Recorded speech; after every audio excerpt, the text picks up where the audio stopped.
27 सितंबर 2020 इस देश के लिए एक सबसे बड़ा विभीषिका लेकर आया था, जिसका आज 1 वर्ष पूरा हुआ। ये विभीषिका जो हमारी सबसे बुनियादी जरूरत है, रोटी और कपड़ा, इस पर पूरी तरह से कॉरपोरेट राज के हवाले कर दिया गया था। हम लोगों ने पहले सुना था और इतिहास में भी पढ़ा था कि पहले ईस्ट इंडिया कंपनी व्यापार के लिए इस देश में आने का काम किया और उसके बाद बर्तानिया का सरकार इस देश में आया और हमें उपनिवेश के तौर पे यहां पर अपना राज चलाया। आजाद भारत में पहले भारतीय जनता पार्टी की सरकार आई, उसके बाद वेस्ट इंडिया कंपनी आई। मतलब गुजरात के 2 उद्योगपति जो देश के पश्चिमी इलाके में, अडानी और अंबानी, जिन्होंने खेत पर नजरें गड़ाई, बाजार पर नजरें गड़ाई और इस देश को कॉरपोरेट राज में बदला। पहले कंपनियां आती थी तब राज आता था, अब राज लाकर कंपनियों को लाया गया। अंतर इतना ही हुआ।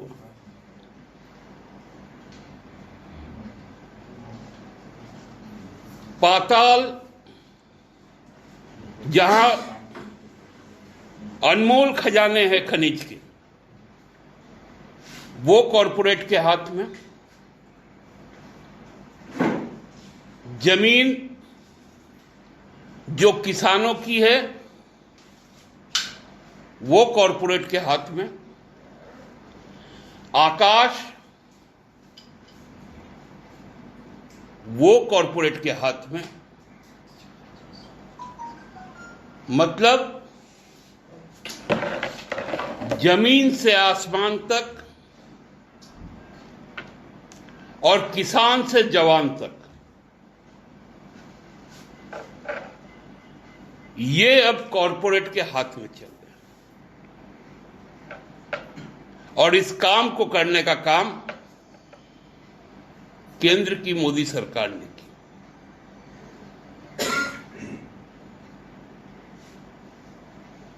पिछले 7 वर्षों में मन की बात सुनाने वाले एक बार भी किसान की बात नहीं सुनाई। हम लोग सब जानते हैं, एक राष्ट्रीय न्यूज चैनल में जब प्रधानमंत्री जी ने किसान की आय दुगने होने की बात कही और उनके छत्तीसगढ़ के भाजपा सरकार ने एक कार्यक्रम को प्रायोजित कर किसानों से झूठी गवाही दिलवाई,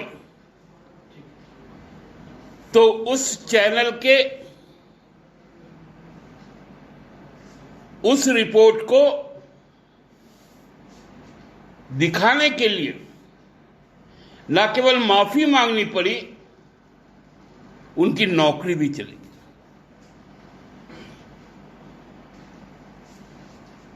और उसके बाद दिन से वो चैनल किस प्रकार का रवैया अपनाता है, वो भारत से अमेरिका तक देखने को मिलता है।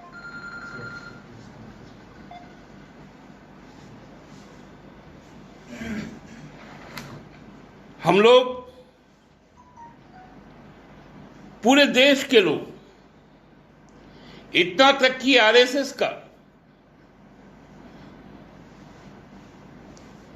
जो किसान संगठन है, मजदूर संगठन है, उनका भी समर्थन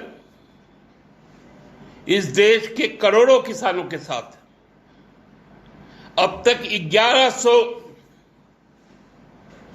किसानों ने शहादत दी। हरियाणा सरकार द्वारा किसानों पर बार बार गोलियां चलाई गई। यूपी सरकार के द्वारा लाठियां बरसाई गई।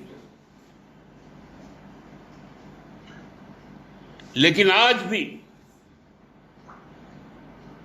इस देश का किसान अपने जमीन के लिए, अपने किसानी के लिए लड़ रहा है और आगे भी लड़ेगा,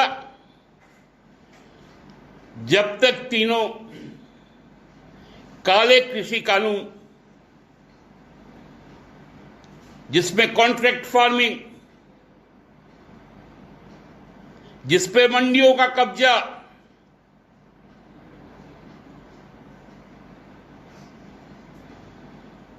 और जिसमें असीमित भंडारण की उपलब्धता समाप्त नहीं हो जाती।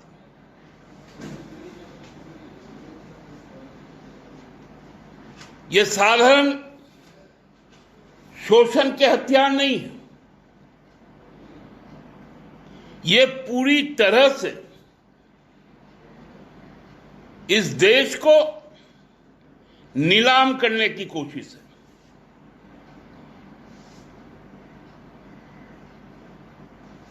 139 करोड़ की जनसंख्या वाला हमारा देश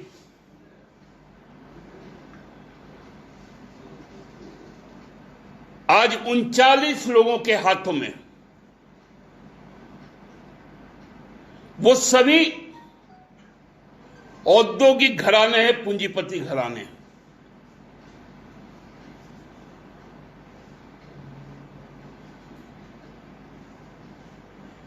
₹5,000 भी केंद्र सरकार के द्वारा किसानों की ऋण नहीं माफ की जाती, और 5,000 करोड़ से ज्यादा एक एक कॉरपोरेट घराने को कॉरपोरेट टैक्स में छूट दी जाती।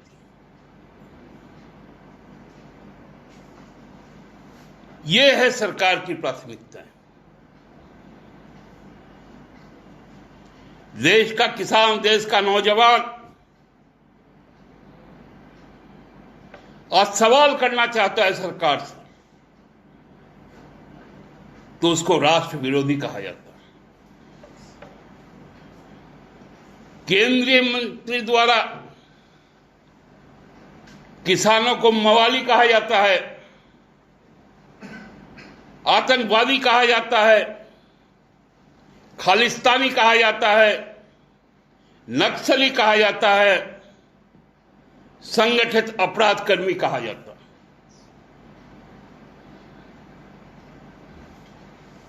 आज पूरे भारत में हम लोगों ने देखा है, सभी स्टेट हाईवे बंद थे, सभी नेशनल हाईवे बंद थे। हमने पहले भी कहा था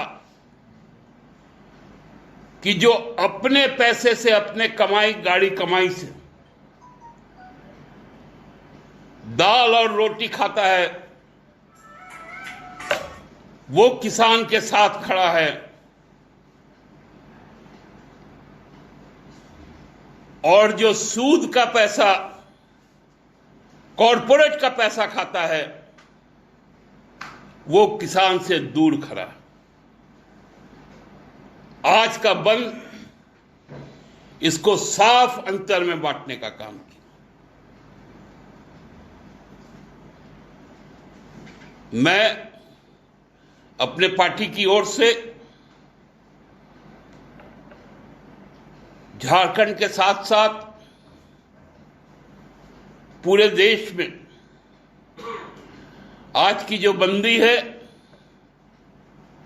उस बंदी में लोगों ने जिस उत्साह के साथ सम्मिलित होने का काम किया, उसके लिए उन्हें आभार व्यक्त करता हूं। आज एक पत्रकार साथी ने मुझसे पूछा, जब हम लोग अल्बर्ट एक्का चौक में बैठे थे, कि इससे ट्रैफिक बाधित हो रही है। हमने कहा, जब जीवन ही बाधित हो गया तो ये ट्रैफिक को चालू रख के क्या होगा। तो इस देश का जीवन रुक गया है, जीवन ठहराव पे आ गया है।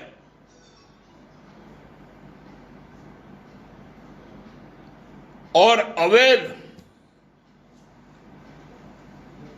पहले ह्यूमन ट्रैफिकिंग हम लोग दूसरे शब्दों में जानते थे, अब सरकार ने उसे लीगलाइज करके ह्यूमन ट्रैफिकिंग को कॉरपोरेट के साथ जोड़ दिया। आज इतना ही कहना था।